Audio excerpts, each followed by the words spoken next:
আমরা কিন্তু আজকে তোমাদের পরীক্ষার বিষয়ে একটি মিটিংয়ে বসবো।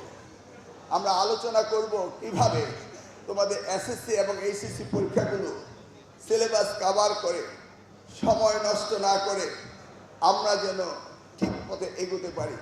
অর্থাৎ তোমাদের জীবনে এসএসসি পাস করতে যেন 10 বছর স্কুলিং 10 বছরই থাকে, 12 বছর স্কুলিং 12 বছরই থাকে, কোনো সেশন জট যেন না হয়, তোমরা যেন পিছিয়ে না পারো। সেই জন্য আজকে আমরা বসবো, আলোচনা করে আমরা সিদ্ধান্ত নেব তোমাদের সাথে যেটা করা সেটাই করব। তবে পরীক্ষা সুন্দরভাবে তোমাদের দিতে হবে। দেখেছো তো এখন পরীক্ষা সুন্দর হচ্ছে কি কারণে? সকলেই চায় সুন্দর পরীক্ষা। তোমরা কি চাও না?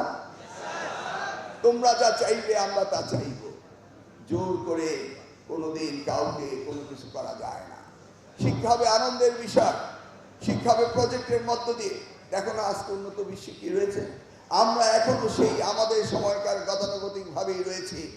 চাপিয়ে দেওয়া পাঠ্যপুস্তক, কোনো প্রজেক্ট নেই এবং শুধু জিপিএ প্লাস পেলেই অভিভাবকরা সন্তুষ্ট হন, কিন্তু একবারও ভেবে দেখছেন না তোমরা কি শিখছো, কি শিখতে পারোনি।